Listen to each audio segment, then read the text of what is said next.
અજીજ બિરાદરો, ભાઈઓ અને બહેનો, વડીલો, બુઝુર્ગો,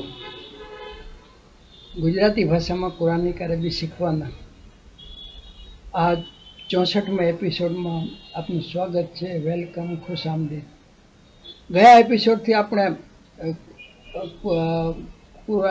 અરબી વ્યાકરણની સાથે ગુજરાતી અને અંગ્રેજી વ્યાકરણમાં શું તફાવત છે એના વિશેની શરૂઆત કરેલ છે.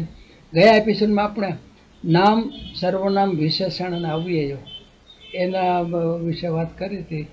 અને આજના એપિસોડની અંદર આપણે વાક્યનું મૂળ ઘટક ક્રિયાપદ છે. કર્તા, નામ અને ક્રિયાપદ એ બે મુખ્ય ઘટકો છે, કર્તા અને ક્રિયાપદ. એટલે કે આજે આપણે આ ક્રિયાપદના જુદા જુદા કાળ વિશે, ક્રિયાપદના પ્રકાર વિશે અને એના વિશે આપણે વાત કરીશું. એટલે કે આજના એપિસોડ પણ ક્રિયાપદની દ્રષ્ટિએ અને વાક્યની દ્રષ્ટિએ વધુ અગત્યનું છે. એટલે આપ આ એપિસોડ પણ ધ્યાનથી જોજો, સમજવો પ્રયત્ન કરજો. ન સમજાય તો ફરી રિપીટ કરજો. એ સિવાય પણ ન સમજાય તો મારી એક બુક અરેબિક ગ્રામરની છે, એની અંદર ગુજરાતી ભાષામાં આ બધી વ્યાકરણની બાબતો વધુ વિગતવાર આપેલ છે. એ આપને જો ઈચ્છા હોય તો એના માટે હું પ્રોફેશનલ બેઝ ઉપર નથી આપતો, ફ્રી પણ નથી આપતો, પણ અમુક પડતર કિંમતે કહી શકો એ રીતે હું આપને આપું છું. ખાસ મારે તો મૂળ આશા એ જ છે કે બધા ગુજરાતી ભાઈઓ કુરાનને સમજી અને શીખીને અને વ્યાકરણ શીખીને કુરાનને સમજી શકે. એટલે કે આજના એપિસોડમાં આપણે ક્રિયાપદ વિશે વાત કરીશું. અને પછી નેક્સ્ટ એપિસોડમાં 65મા એપિસોડમાં આપણે આ બે એપિસોડમાં જે ગ્રામરના જે ભાગો જોયા એનો ઉપયોગ કરીને વાક્ય કેવી રીતે બને છે. અરેબિકના વાક્યની સાથે ગુજરાતી અને અંગ્રેજી વાક્યની સરખામણી પણ કરીશું. કારણ કે મેં અગાઉ પણ ઘણી વાર કીધેલ છે કે ગુજરાતીમાં વાક્યની અંદર ક્રિયાપદ છેલ્લે હોય છે, અંગ્રેજીમાં વચ્ચે હોય છે અને એરેબિકમાં પહેલાં હોય છે. નામવાચક વાક્ય હોય તો તેમાં ક્રિયાપદ અધ્યારમાં પણ હોય છે. એ ઉપરાંત એ સિવાયના પણ બીજી બાબતો પણ વાક્ય રચનાને લગતી ઘણી છે. એટલે કે નેક્સ્ટ એપિસોડમાં ઇન્શાલ્લાહ આપણે એના વિશે વાત કરીશું. એટલે અરબી વ્યાકરણનો આ વિશેષણમાં બીજો ભાગ આજે છે અને ત્રીજો ભાગ આપણે નેક્સ્ટ ટાઈમ જોશું. એટલે એમાં જો આપણને સમજી શીખી શકશું. અને આપો ક્રમવાર પહેલો એપિસોડ 63માં જોયા પછી 64માં, 64માં પછી 65માં જોશો તો આપને વધુ સારી રીતે સમજાશે. અને ન સમજાય તો રિપીટેડ જોશો તો ઇન્શાલ્લાહ થોડું ઘણું પણ સમજમાં આવી જશે. અને નાના નાના વાક્ય, નાના નાના શબ્દો સમજમાં આવી જાય તો પછી જેમ જેમ આપણે કુરાન શરીફની આયતો પડતા જશું, અભ્યાસ કરતા જશું અને આપણો શબ્દ ભંડોળ, વોકેબ્યુલરી પાવર જેમ વધારશું, શબ્દો ધારો કે નવા શબ્દો આવતા હોય તો એ નવા શબ્દો આપણે એક ડાયરીમાં કે નોટબુકમાં એના તર્જુમા સાથે લખતા જવાના. એટલે આપણને શરૂઆતમાં યાદ રહી જાય. પછી એકવાર યાદ રહી જશે અંગ્રેજીની જેમ, પછી એની જરૂરત નહીં પડે. એટલે કે આ રીતે આજે આટલી પૂર્વ ભૂમિકા સાથે આજનો આ અરબી વ્યાકરણ વિશેષાંક છે જે એનો બીજો ભાગ આજે આપણે શરૂ કરીએ છીએ. ત્રીજો ભાગ નેક્સ્ટ ટાઈમ ઇન્શાલ્લાહ ટૂંક સમયમાં આપીશ. એટલે આ ત્રણ ભાગ ઉપરથી આપણે ગ્રામર ઉપર સારી સમજ આવી જશે હું માનું છું. એટલે આજના એપિસોડની આપણે શરૂઆત કરીએ. Welcome to Arabic grammar special episode part 2. Learn Quranic Arabic in Gujarati. Special episode of Arabic Grammar 2, Part 64. કુરાનિક અરબી ગુજરાતી ભાષામાં શીખો અરબી વ્યાકરણ વિશેષાંક ભાગ 64. રજૂઆત રૂબી એકેડેમી રાજકોટ. સંપર્ક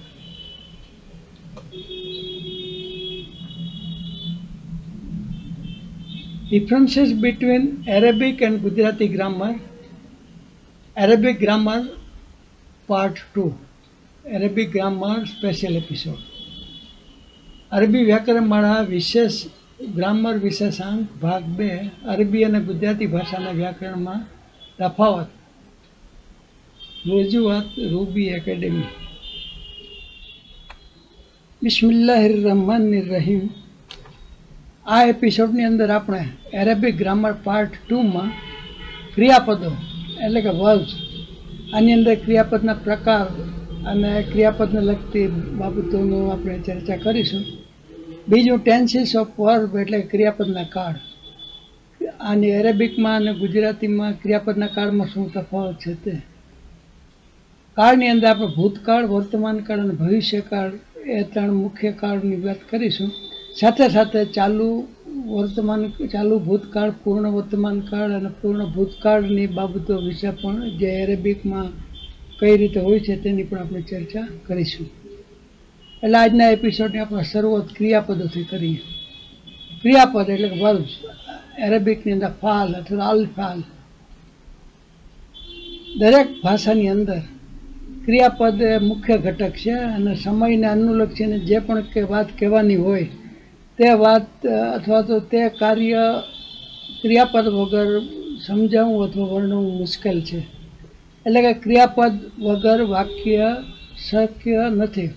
વાક્ય એટલે કે કોઈ પણ શબ્દ સમૂહનો અર્થ પૂર્ણ શબ્દ સમૂહ હોય તેને આપણે વાક્ય અથવા સેન્ટેન્સ કહીએ છીએ. એ આપણે અગાઉ પણ સેન્ટેન્સની વ્યાખ્યા જોઈ છે. એટલે કે ક્રિયાપદ એ મુખ્ય ઘટક છે. આપણે શરૂઆતમાં નામ અને નામ વિશમાં આવતા સર્વનામ વિશેષણની વાત કરી, સાથે અવયવની પણ વાત કરી હતી. એટલે કે અરેબિક ભાષામાં કુલ 8 ઘટકો હોય છે. એ પૈકીના 2 ઘટકો આપણે અગાઉ જોઈ લીધા.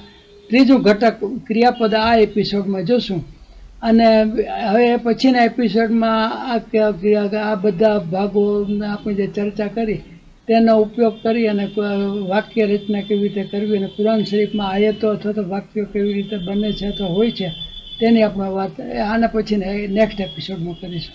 એટલે કે આ એપિસોડમાં આપણે ફક્ત ક્રિયાપદને લગતી વાત જ કરીશું. દરેક ભાષામાં નામ, વિશેષણ અને ક્રિયાપદ શબ્દો મૂળભૂત રીતે 3 કે 4 શબ્દોની આગળ પાછળ અથવા અમુક અક્ષરો એટલે કે સ્વર કે વ્યંજન મૂકીને બનાવેલા હોય છે. નામ હોય કે સર્વનામ નહીં, પણ નામ હોય કે વિશેષણ હોય કે ક્રિયાપદ હોય, કોઈ પણ શબ્દ હોય આને લગતું, તેની અંદર એના પાયાના શબ્દો છે જે એ પાયાના 3 કે 4 શબ્દો હોય છે અને તેની આગળ કે પાછળ 1 કે 2 અક્ષર મૂકી અને તેમાંથી આ નામ કે વિશેષણ કે ક્રિયાપદને લગતા શબ્દો બને છે. એટલે કે આ જે 3 અથવા 4 જે પાયાના શબ્દો છે તેને અંગ્રેજીમાં રૂટ અથવા તો રૂટ વર્ડ કહે છે. એરેબિકની અંદર લગભગ 85% વધુ આવા પાયાના ધાતુરૂપ શબ્દ મસ્તદાર એટલે કે રૂટ વર્ડ 3 અક્ષરના છે, જેને શબ્દ ત્રિકોણ અથવા ટ્રાયલેટરલ તરીકે પણ ઓળખવામાં આવે છે. સુલાસી, મુજર્રદ, સુલાસી એટલે 3, ટ્રાય પરથી અલ આવ્યું એટલે નામ આવ્યું. આના ઉદાહરણો હવે આ એપિસોડમાં આપણે આ એક પછી એક ચર્ચા કરીશું. સૌથી પ્રથમ તો ક્રિયાપદના પ્રકાર જોઈએ. અરબી ભાષામાં અને બીજી ભાષામાં ક્રિયાપદના પ્રકારમાં શું ફેર છે અથવા તો નથી. અંગ્રેજી, ગુજરાતી, હિન્દીમાં જેમ જ અરેબિકમાં પણ 2 પ્રકારના ક્રિયાપદ મુખ્ય ગણાય છે. એક તો સકર્મક ક્રિયાપદ ટ્રાન્ઝિટિવ વર્બ અલ ફાલુલ મોતાદિરા અને બીજું છે અકર્મક ક્રિયાપદ ઇનટ્રાન્ઝિટિવ વર્બ અલ ફાલુલ લાઝિમ. જે ક્રિયાપદને જે કાર્ય બતાવવામાં આવે વાક્યમાં તેને બતાવવા માટે કોઈ પણ કર્તા તો હોય જ છે, પણ કર્તાની સાથે જો કર્મની પણ જરૂર પડે તો તેને સકર્મક ક્રિયાપદ કહે છે. ઘણા વાક્ય એવા છે કે જેની અંદર કર્મ વગર માત્ર કર્તા અને ક્રિયાપદ બંનેથી વાક્યનો અર્થ પૂરેપૂરો સમજાઈ જાય છે.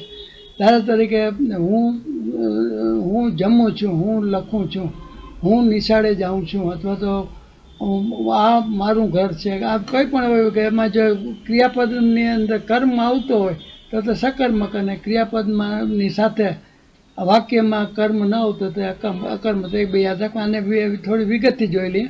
કોઈ પણ વાક્યમાં અર્થપૂર્ણ રીતે સમજવા માટે ક્રિયાપદ માટે 1 કે વધુ કર્મની જરૂર પડે છે.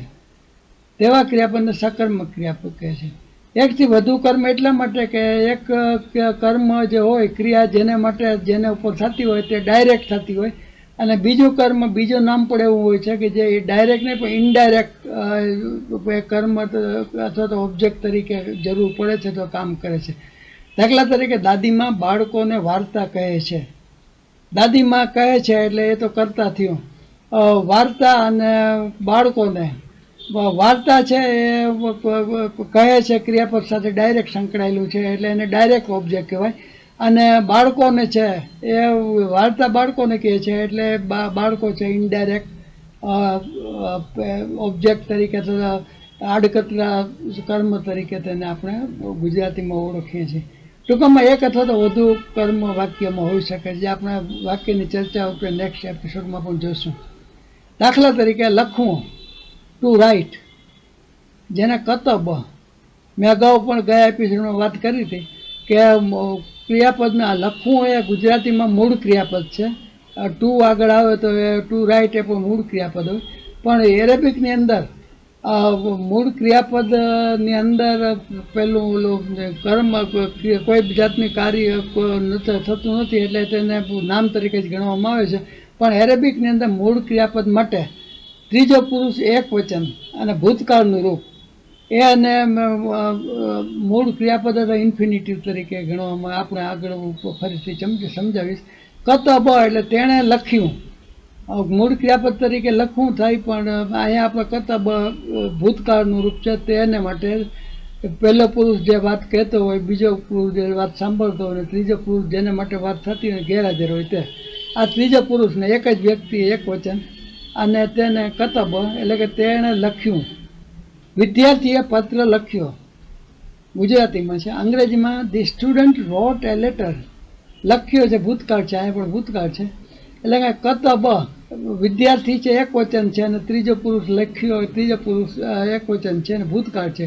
એટલે કતબ અત તાલીબો, કતબ અત તાલીબો, તાલીબુ રિસાલા, એટલે કે તાલીબ એટલે વિદ્યાર્થી એક વચન છે, અને રિસાલા એટલે પત્ર, કાગળ.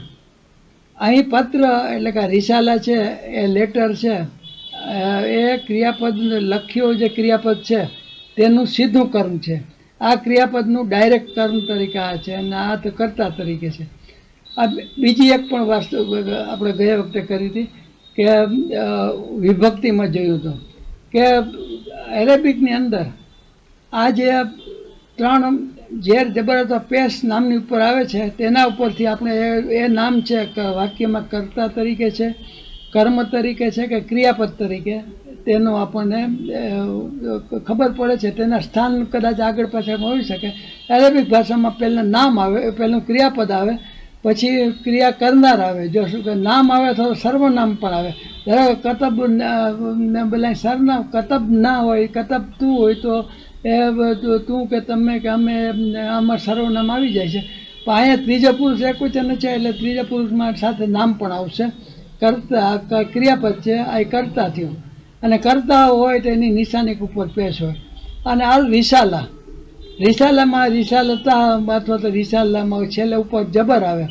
આપણે વિભક્તિમાં જોયું કે જેની ઉપર પેશ આવે નામ ઉપર તે કરતા, જે નામની ઉપર જબર આવે તે કર્મ, અને જેની નીચે ઝેર આવે, અને ઝેર આવે સાથે સાથે એ નામની આગળ કોઈ પણ અવ્યય પણ લાગેલું હોય છે, એને કર્તવ્ય કહેવાય.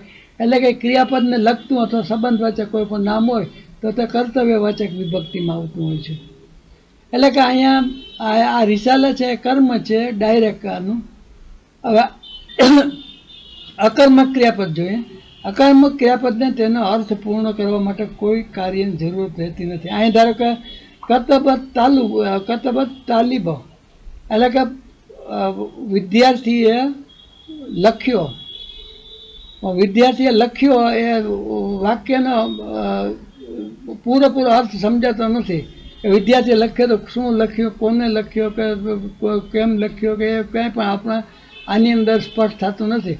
પણ એને માટે જો સાથે કર્મ ઉમેરવામાં આવે તો આપણે એનું મૂળ અર્થ સમજાઈ જાય. એટલે કે એ લેટર અથવા તો પત્ર વચ્ચે અથવા તો આમાં એડ ઉમેરી દઈએ રિસાલા, તો આખે વાક્યનો વિદ્યાર્થીએ પત્ર લખ્યો પૂરો અર્થ સમજાઈ જાય. વિદ્યાર્થીએ લખ્યો, સ્ટુડન્ટ રોટ, એમાં કંઈ સમજાય નહીં, અધૂરું વાક્ય લાગે. એટલે કે આની અંદર કર્મ વગર વાક્ય અપૂર્ણ અથવા સ્પષ્ટ રહે છે. હમણાં જે મેં સમજ્યા ને એમ. જ્યારે અકર્મક ક્રિયાપદમાં જેમ હોય એમ જ હોય છે, એમાં કર્મ વગર પણ એ વાક્યનો અર્થ, ક્રિયાપદનો અર્થ પૂરેપૂરો સમજાઈ જાય છે. ક્રિયાપદ કર્તાની સાથે રહે છે અને તેને માટે કર્મ હોવું જરૂરી નથી. એટલે કર્તા અને ક્રિયાપદ બે હોય તો વાક્ય પૂરું થઈ જાય. જેમ કે બેસવું, અહીંયા જે મૂળ વાક્ય હતું લખવું, અહીંયા બેસવું મૂળ ક્રિયાપદ ઇન્ફિનિટિવ. ટુ સીટ, અને ત્રીજો પુરુષ એક વચન એના મૂળ રૂપ તરીકે ગણીએ તો જલસા. જલસા એટલે કે બેઠું તે બેઠો છે, અથવા તો ઇન્ફિનિટી તરીકે ગણીએ તો બેસવું થાય. બાળક બેઠો છે, આ વાક્ય છે ધી ચાઇલ્ડ સેટ. જલસા તીપ્યો. જલસા ત્રીજો પુરુષ એક વચન, બાળક એક વચન જ છે અને તે ભૂતકાળનું વચન છે એટલે બેઠો છે એટલે આ ક્રિયાપદ અને એની સાથે એનો કર્તા, ત્રીજો પુરુષ એક વચનનો કર્તા તરીકે અહીં નામ છે આ તીપ્યો. એટલે કે આ વાક્યમાં કર્મ વગર જેમનું તેમ જ તેનો અર્થ આપણે સમજી શકીએ છીએ અને આમાં ઓબ્જેક્ટની જરૂરત પડતી નથી. કે બાળક બેઠો છે એટલે બાળક બેઠો છે એમાં બધું સમજાઈ જાય. વિદ્યાર્થીએ લખ્યો એમાં નથી સમજાતું, પણ બાળક બેઠો છે એ સમજાઈ જાય છે એટલે આમાં કર્મની જરૂર રહેતી નથી. એટલે કે આની ટૂંકી ક્રિયાપદના પ્રકાર ટૂંકમાં સમજાય હોય એ જોવાનું. પછી ક્રિયાપદના કાળ ઉપર સીધા આવીએ. ક્રિયાપદના કોઈ પણ કાળ માટે એના ઇન્ફિનિટી હોય તો મૂળ ક્રિયાપદ ઉપરથી તેના રૂપ બનતા હોય છે. એટલે કે મૂળ ક્રિયાપદ સામાન્ય રીતે અંગ્રેજીમાં ગુજરાતીમાં ક્રિયાપદના શબ્દને સરળ રીતે સાદા વર્તમાનકાળના રૂપમાં અથવા તો મૂળ ક્રિયાપદ તરીકે ઓળખવામાં આવે છે. એટલે કે આપણે કોઈ પણ ક્રિયાપદ હોય તો બેસવું એ ક્રિયાપદ તરીકે, ઉઠવું ચાલવું એ ક્રિયાપદ તરીકે ગણીએ છીએ, પણ ક્રિયાપદનું મૂળ રૂપ છે. પરંતુ અરેબિક ભાષામાં ક્રિયાપદના ત્રીજા પુરુષ ભૂતકાળના એક વચનને ક્રિયાપદ મૂળ રૂપ તરીકે ગણવામાં આવે છે. કારણ કે અરેબિક ભાષાની અંદર બેસવું ઉઠવું એમાં કોઈ કાર્ય થતું નથી, કોઈ કરતા હોતું નથી, એટલે એને મૂળ ક્રિયાપદ ગણવામાં આવતું નથી, પણ એને બધે નામ તરીકે ગણવામાં આવે છે. ગુજરાતી, અંગ્રેજી, હિન્દી ભાષાઓમાં ક્રિયાપદના મૂળ 3 પ્રકાર છે, આપણે બધા જાણીએ છીએ: વર્તમાન કાળ, પ્રેઝન્ટ ટેન્સ, ભૂતકાળ, પાસ્ટ ટેન્સ અને ભવિષ્યકાળ, ફ્યુચર ટેન્સ.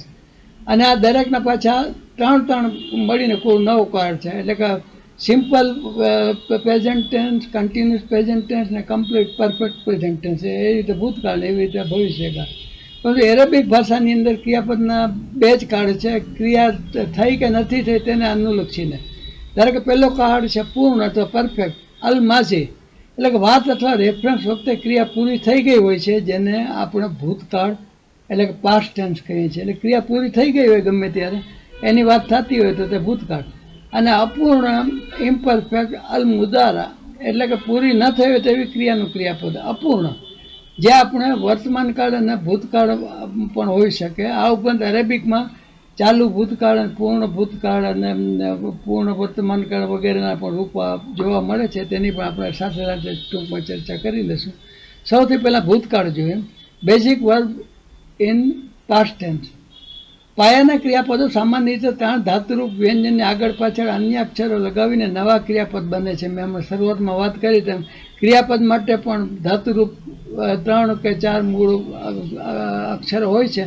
અને આપણે કોઈ પણ શબ્દને કે નામને કે ક્રિયાપદને કે ઓળખવા માટે તેના રૂપ કે તેના પ્રકાર કે જોવાને બદલે જોતા પહેલાં સૌથી પહેલાં એના રૂટવર્ડ 3 હોય છે. એ રૂટવર્ડ સમજી લઈએ તો તેના પરથી આપણને રૂટવર્ડ ઉપરથી આપણને ઘણી વસ્તુ સમજાઈ જાય છે. દાખલા તરીકે સીધો એક જ દાખલો આપું કે મુસાફરીને લગતા કોઈ પણ અરેબિક શબ્દો હોય કે ગુજરાતી કે આ હોય તો મુસાફરી માટે સીન ફે ને રે, સફર, સીન ફે ને રેની આગળ ને પાછળ જે કંઈ 1 કે 2 અક્ષર લાગી અને જે સફિક્સ બને તો તેના પરથી મુસાફરી કરે છે. મુસાફર, સફીર એટલે કે મુસાફરી કરવાવાળો, એવી જાતના બધા મુસાફરીને લગતા શબ્દો નામ વિશેષણ કે ક્રિયાપદ માટે રૂટવર્ડ ઉપરથી બની શકે છે.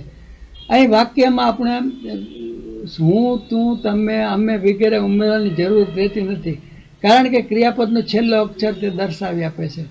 કારણ કે આપણે ક્રિયાપદમાં આપણે ગુજરાતીમાં લખવું હોય કે તેણે લખ્યું, હી રોટ, તો કતબ.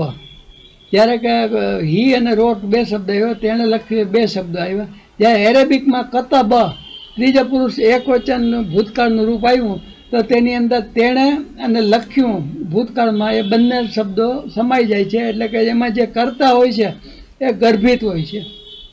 એ એરેબિક ભાષામાં એક ખાસ ખાસિયત છે. જ્યારે બીજી ભાષાઓમાં એને માટે 2 શબ્દો પણ વાપરવા જોઈએ. આની અંદર છેલ્લા અક્ષરથી આ કામ પતી જાય છે. આપણે એના પ્રકાર જોશું એટલે એમાં ખ્યાલ આવશે. ગુજરાતી ક્રિયાપદનું મૂળ રૂપ આપણે હમણાં જ મેં વાત કરી તેમ રમવું, બેસવું વગેરેમાં ક્રિયા ક્યારે શરૂ થઈ તે અંગેનો કોઈ કાળ જોવા મળતો નથી. બેસવું એટલે કે ક્યારે બેઠો કે ક્યારે બેસશે, ક્યારે ઊભો થશે, કાંઈ નહીં. બેસવું એટલે એક સ્થિતિ થઈ, સ્ટેટસ. એને આપણે મૂળ ક્રિયાપદ તરીકે બેસવાની સ્થિતિને અથવા રમવાની સ્થિતિને આપણે મૂળ રૂપ તરીકે ઇન્ફિનિટી તરીકે ગુજરાતી અંગ્રેજીમાં ઓળખીએ. પણ એરેબિકમાં આમાં કોઈ ક્રિયા ક્યારે શરૂ થઈ તેનો કોઈ કાળ કે કોઈ સમય જોવા મળતો નહીં હોવાથી તેને નામ ગણવામાં આવે છે. અને તેથી તેના નામના અંતિમ અક્ષર ઉપર તન્મીન એટલે કે જે અર્ધ વર્તુળાકાર પેલું હોય છે તે હોય છે. પરંતુ ધાતુરૂપ રૂટના આવા 3 અક્ષરોમાં આંશિક ફેરફાર કરીને તેનો ક્રિયાપદ તરીકે ઉપયોગ થઈ શકે છે. જેમ કે એન, લામ ને મીમ આ 3 રૂટ વડે એમાંથી ઘણા જાણવું, જાણકાર, ઇલ્મ વગેરે, આલિમ,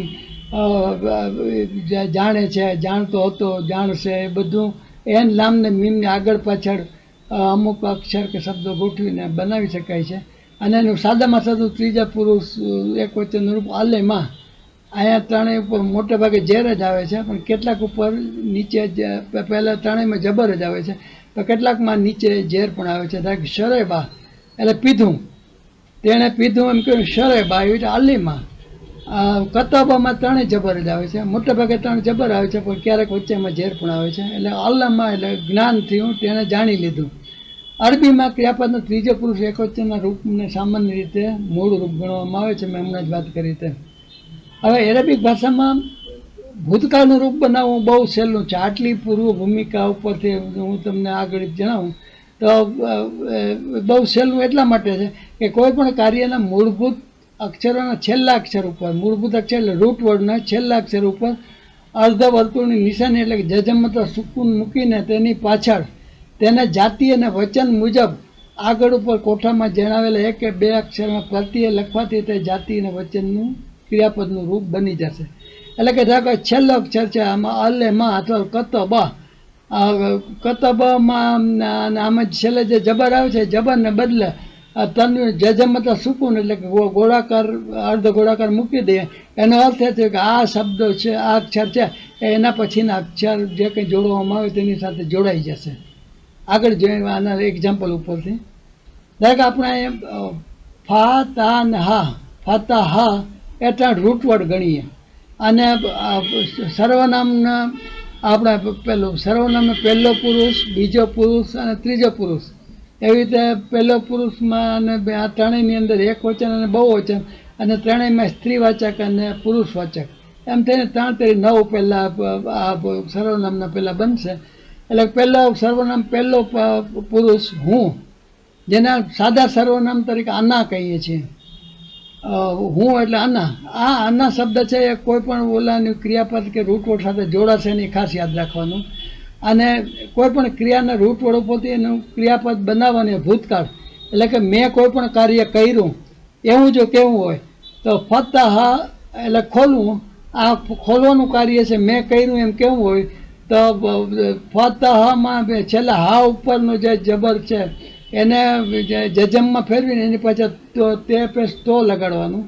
એટલે કે આ સફિક્સ લગાડીએ તો ફતહ તો એટલે મેં ખોલ્યું. એવી રીતે તે ખોલ્યું, પહેલો પુરુષ એક વચન, બીજો પુરુષ એક વચન. તો તે અથવા તું માટે પુરુષવાચક હોય, સ્ત્રીવાચક પુરુષવાચક બંને માટે યુ આવે છે. પણ અરેબિકમાં પુરુષવાચક માટે અંતા અને સામેવાળી વ્યક્તિ સ્ત્રી હોય તો અંતી આવે.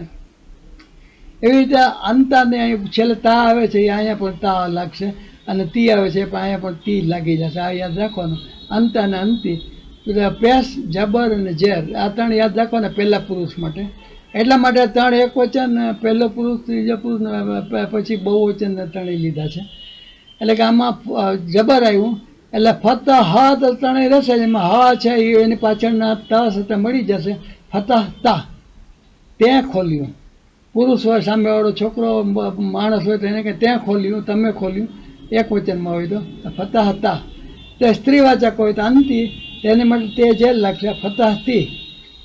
ત્રીજા પુરુષ એક વચનમાં કાંઈ પણ નહીં લાગે. આપણે જેમ કરતબ અને પહેલાં જોયા શબ્દો, એમાં ફતહ એમાં પણ 3 જબર જ હશે, બીજું કાંઈ પણ નહીં હોય. એટલે ત્રીજો પુરુષ એકવચન ભૂતકાળ હું હમણાં સુધી અત્યાર સુધી જે કહેતો આવ્યો તે, એટલે કે ફતહ આમને આમ જ રહેશે. પછી સ્ત્રીવાચક હોય ત્રીજો પુરુષ એકવચન તો ખાલી ઉપર જજમ આવશે, એટલે ખાલી હા સાથે હા ઉપર જજમ નહીં આવે, એને બદલે સુકૂન નહીં આવે, આની ઉપર આવશે, ફતાહત થઈ જશે. અહીંયા ફતાહતા છે પુરુષવાચક એકવચન, સ્ત્રીવાચક એકવચન ફતાહત છે. આ બંનેમાં ફેર છે. એવી રીતે અમે, હવે અહીંથી બહુવચન શરૂ થશે અને અમે માટે છેલ્લે ના લાગશે. તમે બીજો પુરુષ હોય તો તુમ લાગશે. ત્રીજો પુરુષ બીજો પુરુષ સ્ત્રીવાચક હોય બહુવચન હોય તો તુમના લાગશે. એવી રીતે ફતહ ના, ફતહ તુમ, ફતહ તુમના. એ રીતે અહીંયા ના શબ્દ, ના અક્ષર 2 અક્ષર છે, નુન અલીફ લાગશે. આ એક વચનમાં તો એક જ લાગશે, બાકીનામાં બહુવચનમાં 2 વચન, બે શબ્દો આવશે. એટલે કે આ રીતે ફતહ ના એટલે અમે અથવા આપણે ખોલ્યું. અંતુમ આ કોઈની સાથે જોડાશે નહીં, પણ આ જો ધારો કે એનો પ્રત્યય હોય, ક્રિયાપદનું ભૂતકાળનું બનાવવું હોય તો એના ફતહ તુમ થઈ જશે. એવી રીતે ફતહ તુમના સ્ત્રીવાચક તમે બહુવચન માટે, અને ત્રીજો પુરુષ તેઓ એક વચન બહુવચન હોય તો ફતહુ થઈ જશે અને ફતહ ના થઈ જશે. અહીંયા ફતહ ના થઈ જશે, તેણીઓએ ખોલ્યું. એટલે કે આ રીતે આના પહેલાં થઈ જશે ભૂતકાળ બેઝિક. આ શબ્દ તમે યાદ રાખી લે. પછી આ પ્રમાણે બેઝિક રીતે અહીંયા ફતહને એટલે કતબ લઈએ તો કતબ તું એટલે કે મેં ખોલ્યું, કતબ તા એટલે તે ખોલ્યું, કતબ તી એટલે તેણીએ ખોલ્યું. એ રીતે અહીંયા રૂટવોડ બદલશો, રૂટવોડની આગળ છેલ્લા રૂટવોડ ઉપર સુકૂન કે જજમ લગાડી દેશો તો થઈ જશે. આને આપણે એક બીજું જોઈ લઈએ કે આને ભૂતકાળના આમ તો ઘણા બધા એક્ઝામ્પલ કુરાન શરીફમાં આવે છે, પણ આપણે બધાને બદલે 1 કે 2 એક્ઝામ્પલ મેં અહીં લીધા છે કે જેનાથી આપણને ખ્યાલ આવે કે ઓળખવું હોય તો કેવી રીતે ઓળખી શકાય. એમાં આપણે અત્યાર સુધી કાલા શબ્દ જોતા આવ્યા છીએ. કાલા એટલે કહ્યું, કાલું ને કુલ તો કુલના ને એ બધા જે કાલા ને કુલ આવે તો આજ્ઞા થઈ જાય. કાપ અલીફ લામ ઉપરથી જે આ ભૂતકાળનું રૂપ છે. ત્રીજો પુરુષ એકવચન ઈ છે, એટલે કોઈ પણ વાક્યની શરૂઆતમાં અમુક અવ્યયી શબ્દ પ્રશ્નાર્થ માટે કે આશ્ચર્યવાચક માટે નકારાત્મક લાગતા હોય છે, એમ ઈ જ છે. જ્યારે કાલા એટલે કહ્યું, ત્રીજો પુરુષ એકવચન હોય તો તેની સાથે આની અંદર આના પછીનો જે શબ્દ આવે તે આનો ક્રિયાપદનો કરતા હશે. યુસુફો, કાલા એટલે કે કાલા યુસુફો એટલે યુસુફે કહ્યું. અહીંયા ઉપર પેશ છે એટલે કરતા છે, કહેવાવાળું કોણ છે? યુસુફ છે. લે અબી હે, લે એટલે ને અથવા માટે ને, અબી હી, આ અબી હી છે એ તેના પિતાને. જબકી યુસુફ ને अपने वालिद से कहा, એટલે કે અહીંયા આ 2 શબ્દો ખાસ ત્રીજા પુરુષ એકવચન હોય તો તેની અંદર ખાસ કરીને એના પછીનો જે શબ્દ નામ આવતું હોય તો આનો ક્રિયાપદનો કરતા બનશે. બીજા વર્તમાન કાળમાં ને એમાં જરૂર નહીં પડે. બીજો એક્ઝામ્પલ લઈએ. આ કુરાન શરીફને યુસુફની 4th આયત છે. એ બીજું, લકદ ખલકનલ ઇન્સાન ફી ahsan તકવીમ, સૂરા 95 છે, એની 4th આયત છે. લકદ એટલે બેશક, યકીનન. કદ ધારો કે કદ શબ્દ ભવિષ્ય પહેલા ચાલુ પૂર્ણ વર્તમાન કાળની અંદર પણ આપણે ચર્ચા કરશું, પણ સામાન્ય અર્થમાં અવ્યય તરીકે કદ હોય તો તે ચોક્કસ અથવા ખરેખર ખાતરી દેવા માટે હોય છે, અને પાકી ખાતરી માટે આગળ લ પણ લગાડવામાં આવે છે. એટલે કદ અથવા તો લકદ છે એટલે કે એકદમ બેઝિક 100% ખાતરીથી કેવું હોય તો યકીનન. ખલક 3 શબ્દો છે રૂટવર્ડ, ખે, લામ ને કાફ, અને એની પાછળ ના લાગે છે. મેં હમણાં જ કીધું તેમ રૂટવર્ડનો છેલ્લો અક્ષર હોય, અહીં કાફ છે, એની ઉપર જજમ આવી જાય અને એની પહેલાં લ સાથે જોડાઈ જાય. એની પાછળ પહેલો પુરુષ બહુવચન એટલે કે અમેનું ના જે પેલું પ્રત્યય છે, મેં હમણાં ટેબલમાં બતાવ્યું તે એ પ્રત્યય આમાં લાગી જાય. એટલે લકદ ખલક ના, અને અલ ઇન્સાન એટલે ખલક નલ ઇન્સાન, यकीनन हमने इंसान को बेहतरीन सूरत में पैदा किया है. इंसान शब्द છે આમાં કર્તા તરીકે તો અમે ક્રિયાપદ અને કરવાવાળા અમે એટલે કે અલ્લાહ તાલા ફરમાવે છે એટલે કે બંને કર્તા અને ક્રિયાપદ બંને ખલકનામાં આવી જાય છે. અને એટલા માટે અહીંયા એને પછીનો જે બીજો શબ્દ આવે છે મેં આપણે હમણાં જ વિભક્તિમાં કીધું કે કોઈ પણ વાક્યની અંદર ક્રિયાપદની પછી જે પેલું આવતું હોય ક્રિયાપદની પહેલાં જે નામ આવતું હોય એની ઉપર જો જબર હોય તો એ કર્મ તરીકે કામ કે હમણાં જ આપણે કર્મમાં પણ જોયું અને અગાઉ ગયા વખતે વિભક્તિમાં પણ શિક્ષકના જે એક્ઝામ્પલ આપેલા એમાં પણ જોયું હતું કે અહીંયા કરતા ક્રિયાપદ અને કરતા બંને એક જ વાક્યની અંદર આવી જાય છે. ખાલી ત્રીજો પુરુષ એક વચન હોય તો મોટે ભાગે એના ક્રિયાપદની સાથે એનું નામ જો હોય તો એ આવતું હોય છે. બાકી બીજા પહેલાંની અંદર ફક્ત એની આ પ્રત્યય જોડી દે તો પણ ચાલતું, કારણ કે ક્રિયાપદમાં ત્રણે અક્ષરની પાછળ કંઈ પ્રત્યય લાગતો નથી, આપણે હમણાં જ જોયું તેમ. એટલે કે એની પાછળ નામ લગાડે, નામ ન લગાડો તો એનો અર્થ સીધે છે કે ખલક એટલે તેણે પેદા કર્યું પણ કહી શકાય, પણ સ્પેસિફિક કેવું હોય તો એની સાથે નામ આવે છે. જ્યારે બીજા કાળ બીજા પહેલો પુરુષ એક વચન કે પહેલો પુરુષ ત્રીજો પુરુષ એક વચન સિવાયના અને બધામાં સર્વનામ હોય તો એ નામ અને ક્રિયાપદ અને સર્વનામ બંને મળી અને કર્તા અને ક્રિયાપદ બની જાય છે. એના પછી જે નામ આવે એની પર છેલ્લા અક્ષર જબર આવે તો તે કર્મ તરીકે કામ કરે છે. ઇન્સાન કો માણસને એટલે કર્મ તરીકે ઇન્સાન છે, એટલે કે માણસને ફી એટલે કે માં અથવા ની અંદર. અને આહસન તકવીમ, તકવીમ એટલે કે મોલ્ડ, એક સુરતમાં આપણે હિન્દીમાં ઉર્દુમાં સુરતમાં એક મોલ્ડમાં એક સારી પહેલી રીતે પેદા કર્યું. અને આહસન છે એ આપણે સુપરલેટિવ ડિગ્રી છે એરેબિકની અંદર.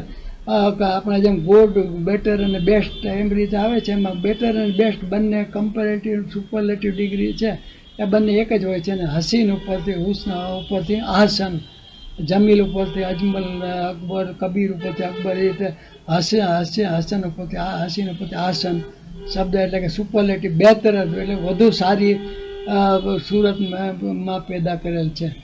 95 સુરત છે તેની અંદર ચોથી આયત છે. એવી રીતે અલ્લાહ તાલાને ખતમલ્લાહુ અલા કુલુબિહિમ વલા સમઇહિમ સૂરે બકરાની અંદર 7મી આયત છે. અહીંયા મેં હમણાં કીધું તેમ ત્રીજો પુરુષ એક વચન હોય એની પાછળ કોઈ પણ પ્રત્યય નથી લાગતો, એટલે તેનો કર્મ હોય. જો અલ્લાહ તરીકે છે, અલ્લાહે તેની ઉપર મોર લગાડી દીધી એમ કહેવામાં આવે છે. બાકી અલ્લાહ શબ્દ ન હોય તો ખતમ અલ કલુબે કેવું હોય તો એની અંદર તેણે તેમની હૃદય દિલ ઉપર આજે મોર લગાડી દીધી એવું થાય. પણ જનરલી ત્રીજા પુરુષ એક વચનમાં ક્રિયાપદની પાછળ કર્મ નામ તરીકે પણ હોય છે. એટલે કે ખતમ અલ્લાહુ અલા કુલુબિહિમ વલા સમઇહિમ વલા અબસારિહિમ ઘેસાવા જે આખી પેલું છે, મેં અહીં ટૂંકમાં પેલું લીધું છે આ એક્ઝામ્પલ બતાવવા માટે. અને અહીંયા અને આ બંનેમાં આ તફાવત અહીંયા હો છે, અહીંયા પેશ છે, અહીંયા જબર છે. આ બંનેમાં આ કર્મ તરીકે છે અને આ કર્તા તરીકે છે. ક્રિયાપદ પછી પહેલો શબ્દ આ આવે છે, અહીંયા પણ ક્રિયાપદ પછી બીજો પહેલો શબ્દ ક્રિયાપદ પછીનો આ આવે છે. એટલે અહીંયા આ ફેર ખાસ જોતા રહેવાનું. નેક્સ્ટ આગળ જોઈએ.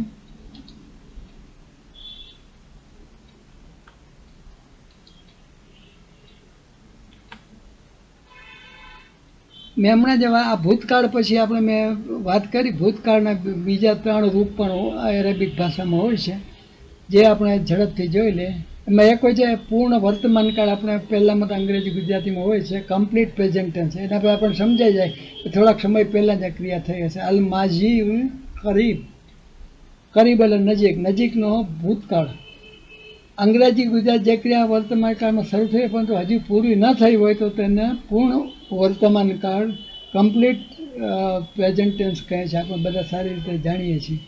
જેમ કે તેઓ કાશ્મીર તરફ ગયા છે, આજે સ્વાદિષ્ટ ભોજન બનાવ્યું છે, એટલે બની ગયું છે ને બનાવ્યું છે, એટલે હમણાં જ ક્રિયા પૂરી થઈ છે, આ તરફ પૂરી થઈ નથી, બનાવવાની ક્રિયા બતાવે છે. તેને એરેબિક ભાષામાં નજીકનો ભૂતકાળ, અહીં કરીબ શબ્દ આવ્યો ને, અલ માજી કરીબ એટલે કે નજીકનો ભૂતકાળ કહે. તે ગયો છે એ વાક્યમાં ગયો ભૂતકાળ છે અને છે અક્ષર નજીકપણું બતાવે છે, તેથી તેનો નજીકનો ભૂતકાળ કહે છે. અરબીના સાદા ભૂતકાળની આગળ કદ લગાડવાથી તે પૂર્ણ વર્તમાન કાળમાં ફેરવાઈ જાય છે. સાદા ભૂતકાળની આગળ કદ લગાડવાનું, આગળ પણ સાદા વર્તમાન કાળની આગળ કાના પણ લગાડવાનું આવશે બીજા એક્ઝામ્પલમાં. એટલે અહીંયા કદ છે એ સાદા ભૂતકાળ, એટલે કે આપણે હમણાં સુધી જે સાદા ભૂતકાળ જોયા એની વાત થાય છે. એને માટે ધારો કે કદ ઝાબ આરિફુ એલલ શું, કદ આ પ્રત્યય લાગ્યો પૂર્ણ વર્તમાન કાળ બનાવવા માટે. ઝબ ઝબ એટલે જવું, ત્રીજો ત્રણેય ઉપર જબર છે એટલે રૂટવડ ઉપર ત્રણેય ઉપર જબર છે, ભૂતકાળ થયો. તે ગયો, કોણ ગયું તો આરીફો, આરીફો ગયો અને આગળ કદ લાગ્યું છે એટલે ગયો છે થશે. આરીફો ગયો અને છે થશે. ઈલા એટલે તરફનો, એટલે શું એટલે બજાર, બજાર તરફ અથવા આરીફ બજારમાં ગયો છે. આપણે કોઈને કહ્યું કે ભાઈ હમણાં ફલાણા ભાઈ ઓફિસમાં ગયા છે, તો કદ કદ કદ ઝાબ આરીફો એલલ મકતબ, અથવા તો જે જગ્યાનું કહેવું હોય તો તે રીતે કહી શકાય. પૂર્ણ વર્તમાન કાળ સિવાય સામાન્ય સંજોગમાં જે કદ શબ્દ છે તેનો મતલબ ચોક્કસ અથવા ખરેખર એવો થાય છે. મેં હમણાં લકદમાં તમને સમજાવ્યું છે. એટલે કે જે લકદ જો હોય તો એ વધુ ભારપૂર્વક બતાવે છે. એ પૂર્ણ ચાલુ, પહેલો આ પૂર્ણ ભૂતકાળ થશે, એટલે પૂર્ણ વર્તમાન કાળ હતું, આ પૂર્ણ ભૂતકાળ પરફેક્ટ ટેન્સ. દરેક આપણે ગુજરાતી અને અંગ્રેજીમાં કંઈ ગઈકાલે હું સ્ટેશને ગયો ત્યારે ટ્રેન ઉપડી ગઈ હતી. ભૂતકાળની એક વાત હોય એની અંદર બીજી ભૂતકાળની વાત, ભૂતકાળની ક્રિયા પૂરી થઈ ગઈ હોય એવું કે સ્ટેશને ગયો હતો ગઈકાલે, એ ભૂતકાળ છે. અને એ ગયો એ પહેલાં બીજી ભૂતકાળની ક્રિયા થઈ ગઈ હતી તો તેને પૂર્ણ ભૂતકાળ કહેવામાં આવે છે. એરેબિક ભાષાની અંદર સાદા ભૂતકાળ રૂપની આગળ જાતિ વચન મુજબ કાનાનું રૂપ લગાડવું, કાનાનું ભૂતકાળનું રૂપ લગાડવું જરૂર છે. હવે આ કાના શબ્દનું ભૂતકાળનું રૂપ છે એના વિશે જરાક આપણે કહી દઉં કે આપણે ટુ બી એટલે થવું અથવા તો હોવું, સાદા વર્તમાન કાળમાં ટુ બીનું રૂપ છે છીએ, છું, ઇઝ, આર, એમ. એના માટે આપણે એરેબિકમાં કોઈ શબ્દ નથી અત્યાર સુધી, બધી આપણે ચર્ચા કરતા આવ્યા છીએ. પણ ટુ બીનું ભૂતકાળનું તો એરેબિકમાં રૂપ છે, વર્તમાન કાળનું ટુ બીનું એરેબિકમાં રૂપ નથી, એ સમજી લેવાનું હોય છે. એટલે કે નામવાચક વાક્યની અંદર નામથી શરૂઆત થાય એટલે સમજી લેવાનું કે એનું ક્રિયાપદ છે સાદું ભૂતકાળ. આ પહેલાં આ સાદો વર્તમાન કાળ જ છે, એમાં ટુ બીનું નથી. જ્યારે ટુ બીના ભૂતકાળનું રૂપ હોય તો એ ભૂતકાળનું રૂપ સાદા ભૂતકાળની આગળ લગાડી દઈએ તો તે પૂર્ણ ભૂતકાળ બની જાય છે. એટલે કે કાના કતબ, કતબ એટલે તે લખ્યું, આપણે પેલું કહે છે કતબ તાલીબો, જે આપણે એક્ઝામ્પલ જોઈએ એની અંદર કતબ એટલે તેણે લખ્યું. અહીંયા તાલીબોને બદલે અહેમદ કે આરીફ કે ગમે તે લખી શકાય. કતબ આરીફો ગમે તે લખી શકાય, એટલે એ નથી આપણે એમાં જતા.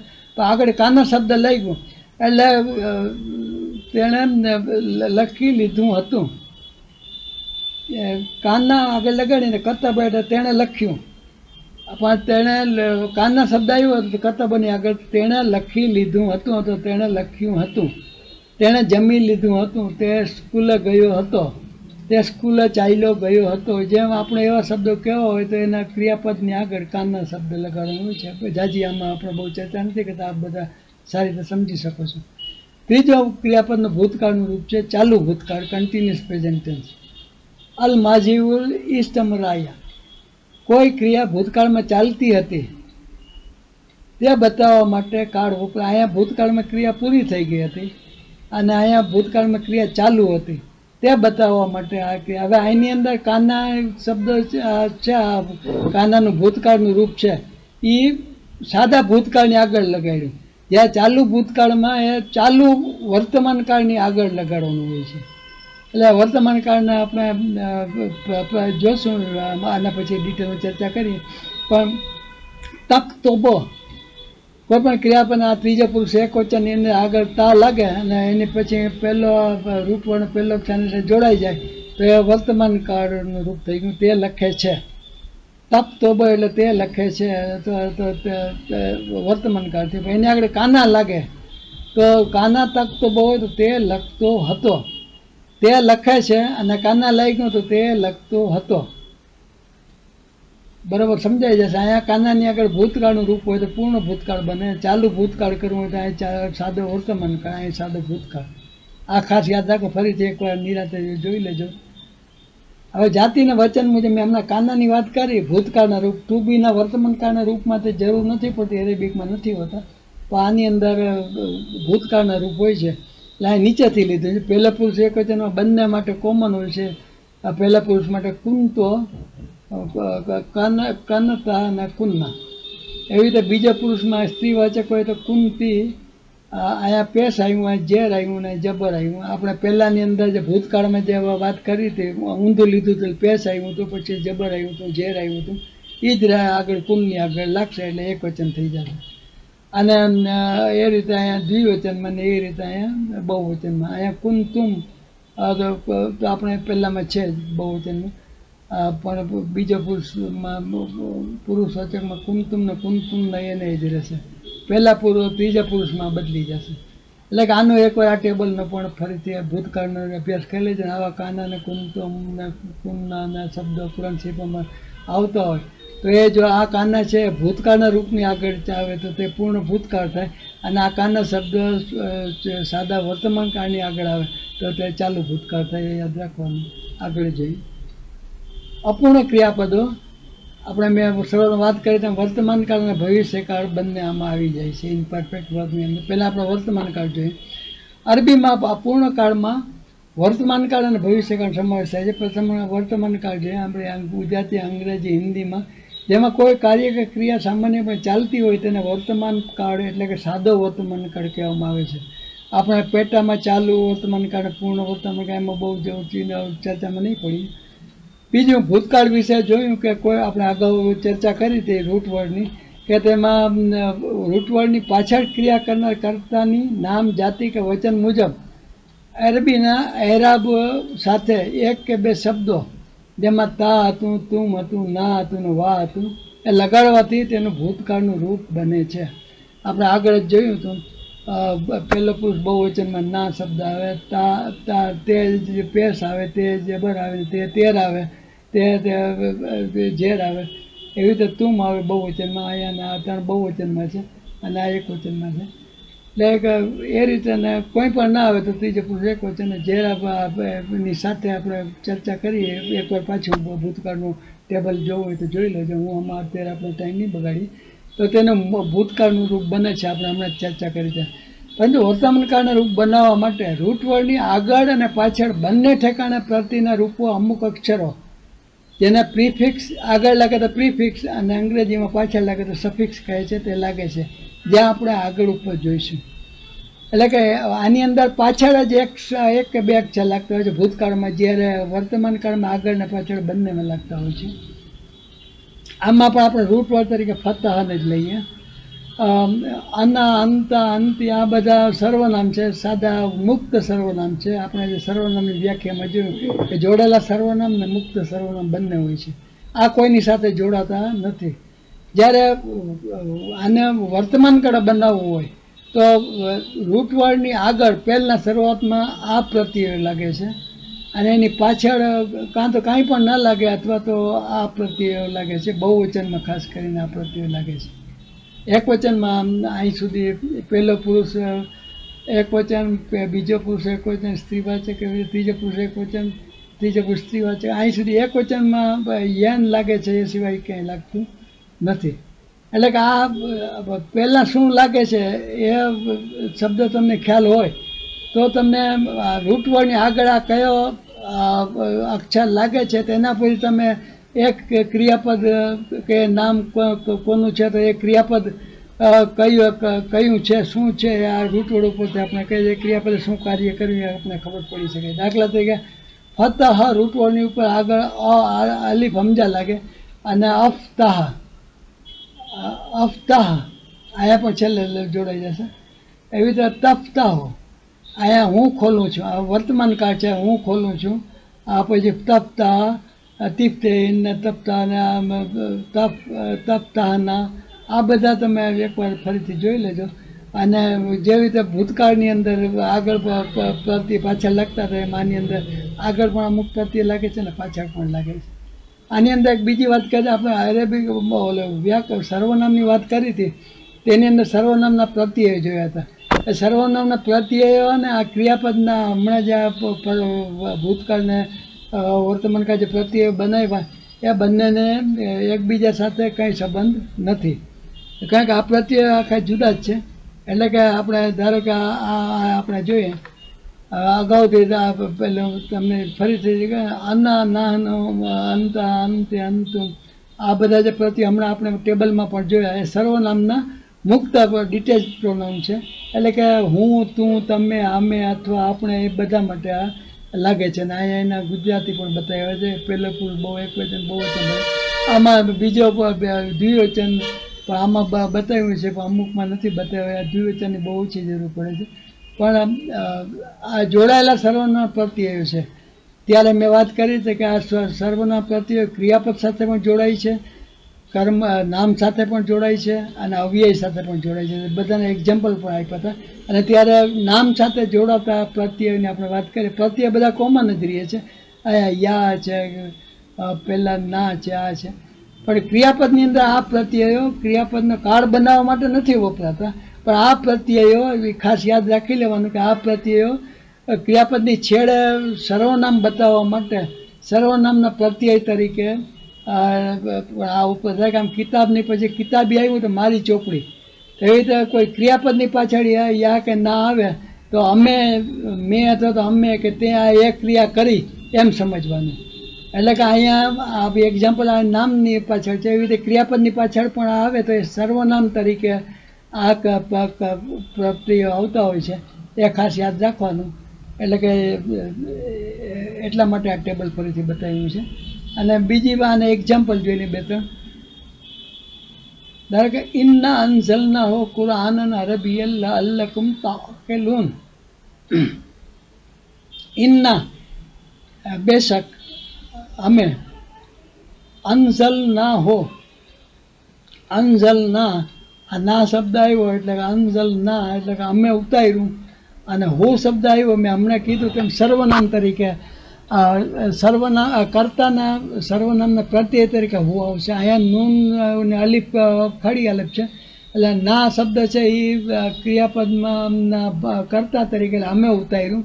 બેશક અમે, બેશક અમે, અને ફરીથી ઇન્ના ને ના, અને ફરીથી અમે અંઝલ ના એટલે ભાર દઈને કીધું છે આ ઇન્નાની સાથે. એટલે અંઝલ ના એટલે અમે ઉતાર્યું. અને પછી છેલ્લે બીજો જે હું આવ્યો એ આપણે મેં હમણાં જે ટેબલ બતાવ્યું એમાં સર્વનામનું જે પ્રત્યય હતું એ પ્રત્યય છે પહેલાં તરીકે કર્મ તરીકે, એટલે અમે તેને ઉતાર્યું. બેશક અમે ઉતાર્યું, આ ના સુધી અમે ઉતાર્યું ને હું એટલે તેને, એટલે પછી તેને એટલે કોને કુરાન, એટલે કુરાનને અરબિયન અરબી ભાષામાં લઅલ્લકુમ જેથી કરીને તમે તાકિલૂન જેથી કરીને તમે સમજો છો અથવા સમજી શકો. એટલે કે આ વર્તમાન કાળનું રૂપ છે. અને વર્તમાન કાળના હમણાં ટેબલ છે એમાં તા સાથે તા અક્ષર આગળ હોય, એન કામ એન કાપ ને લામ, એટલે એન કાપ ને લામ એટલે સમજવું. એના ઉપરથી આગળ એન તા સાથે જોડી દીધું, તા કાપ ને લામ પછી છેલ્લે વાવ નૂન આવ્યું. વાવ નૂન આવે ને આગળ તા આવે તો બીજો પુરુષ બહુવચન થાય. એટલે કે તમે, તુમ એટલે કે તમે બહુવચનમાં સમજી શકો. 12મી સુરતને એટલે કે સૂરે યુસુફની બીજી જ આયત છે. એવી રીતે ફબે આઈ આલા એ રબ્બે કોમાં તો કઝે બાન. આ આયત એટલા માટે લીધી છે, આપણે અત્યાર સુધી સૂરે રહેમાનની અંદર આ આયત અવારનવાર જોતા હતા. એમાં બે વસ્તુ બતાવવાની છે.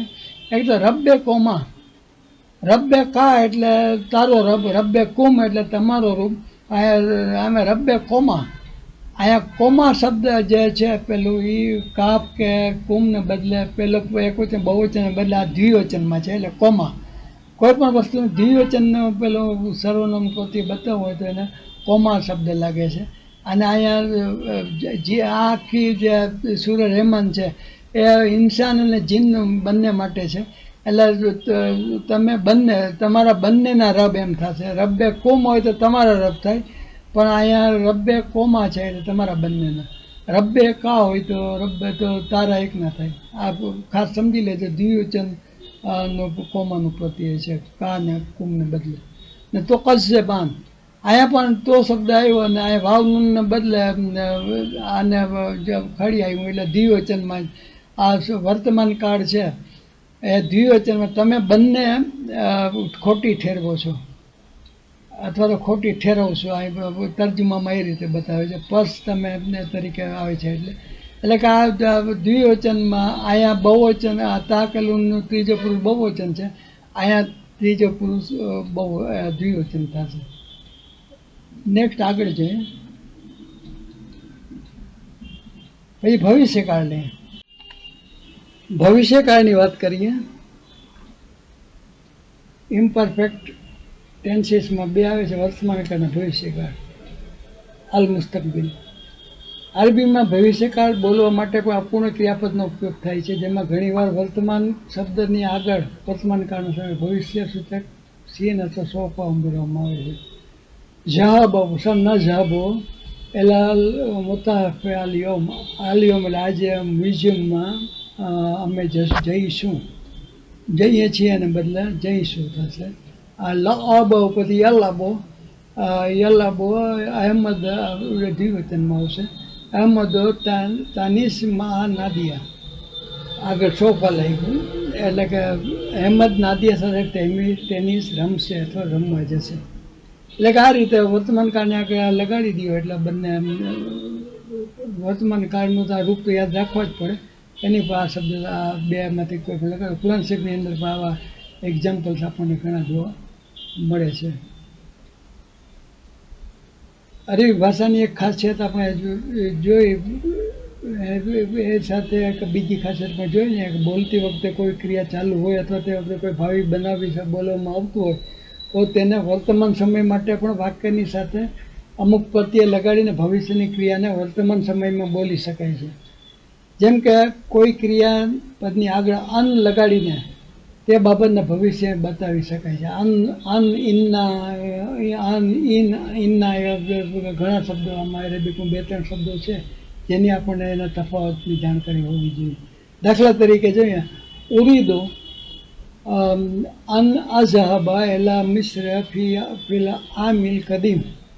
આમ એટલે વર્ષ ને કદીમ એટલે જૂનું અથવા તો આવતા વર્ષમાં.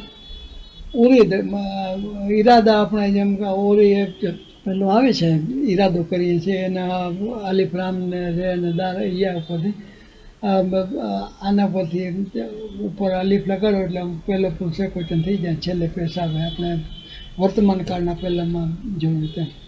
અન અઝહબા ઓરીદ એટલે ઈચ્છું છું, એટલે કે આ ભાઈ હમણાં જ ચાલુ ક્રિયાપદ સાદો વર્તમાન કાળ છે, હું ઈચ્છું છું. અહીંયા અલીફ હમજાવાળો અલીફ આવે અને છેલ્લા અક્ષરો પેશ આવે રૂપ.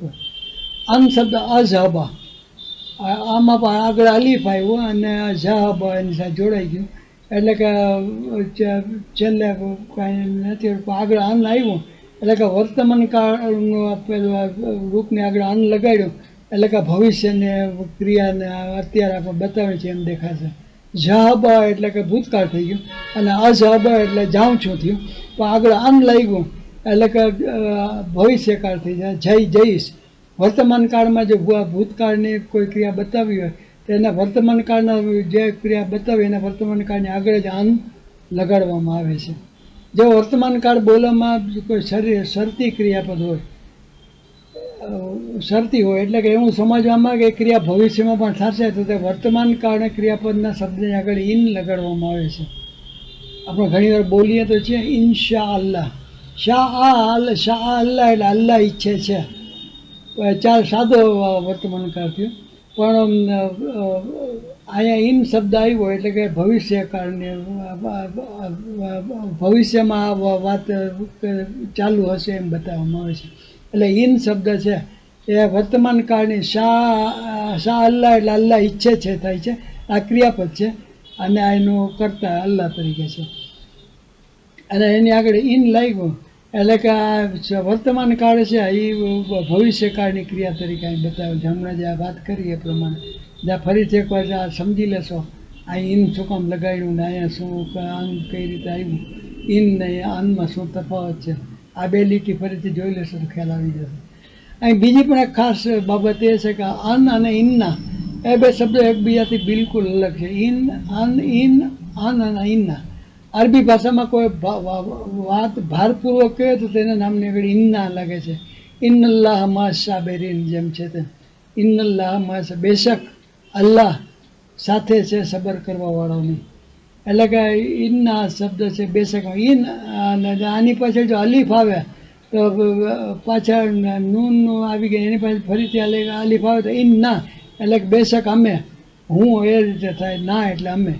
એ આપણે અગાઉ પણ એક બે ઠેકાણ મેં આપણે સમજાવ્યો એટલે અત્યારે એમાં ટાઈમ નહીં બગાડી. આવી જ રીતે વર્તમાન કાળના રૂપની આગળ લન શબ્દ લગાડવાથી આગળ ક્રિયા ભવિષ્યમાં નહીં થાય એમ નકારાત્મક પણ દેખાડવા મળે. ધારો કે અન શબ્દ છે અને એને ભવિષ્યમાં લગાડવું હોય તો અહીંયા આપણે નહીં લગાડી તો બીજા કોઈ વાક્ય હોય તો અહીંયા લન લગાડી દે, ઓરિજિનલ લન આ જબ લગાડી દઈએ તો એ નકારાત્મક ભવિષ્યમાં નહીં થાય, તો હું આવતા વર્ષે ભવિષ્યમાં નહીં જાઉં એવું નકારાત્મક લન બતાવવા માટે ભવિષ્યની ક્રિયા વર્તમાન કાળમાં આપણે વાત કરતા હોય અને એને ભવિષ્યમાં નકારાત્મક બતાવવું હોય તો લન શબ્દ લાગે છે. આ બે ત્રણ વસ્તુઓ છે ખાસ આપણે યાદ રાખવી જરૂરી છે. અને આ સાથે છેલ્લે જો આપણે કહી દઉં કે ક્રિયાપદના સાથે સર્વનામના પ્રત્યય, હમણાં જે મેં સર્વનામના પ્રત્યે મુક્ત સર્વનામ અને જોડાયેલા સર્વનામના બે કોઠા પણ બતાવ્યા. એમાં એ સર્વનામ પ્રત્યયોની આપણે ત્યારે પણ વાત કરેલ હતી અને અહીંયા પણ એ રીતે કર્તા તરીકે હોવા શબ્દ છે, અહીંયા દરબ હોવા સમાયેલું છે અને આ કેવી રીતે થાય છે એ બધું આપણે અગાઉ સર્વનામ પ્રત્યય અમે સમજી જ ગયા છે ગયા એપિસોડની અંદર સર્વનામ પ્રત્યય, એટલે એમાંથી બરાબર જોઈ લેજો. એટલે કે આ સાથે આજના એપિસોડની આપણે પૂર્ણાપૂર્તિ કરીએ છીએ. આ બીજો એપિસોડ હતો એરેબિક ગ્રામર સ્પેશિયલનો અને હવે આપણે ઇન્શાલ્લાહ ત્રીજા એપિસોડની અંદર એટલે કે આપણા લર્ન કુરાનિક એરેબિકના પાર્ટ 65-65ની અંદર ફરીથી ઇન્શાલ્લાહ મળીશું. ત્યારે હવે આપણે વાક્ય રચના અને અરબી ભાષાને કુરાન શરીફમાં આયતો અને વાક્યોને કેવી રીતે સમજ છે, કેવી રીતે બને છે, કેવી રીતે સમજાય છે તેની આપણે ટૂંકમાં વાત કરીશું. ત્યાં સુધી આપ રજા આપશો અને આશા રાખું છું આપ ખુશ રહો, સુખી રહો, સલામત રહો. અલ્લાહ હાફિઝ. दिल है छोटा सा छोटी सी आशा, मस्ती भरे मन की भोली सी आशा, चांद तारों को छूने की आशा, आसमानों में उड़ने की आशा, दिल है छोटा सा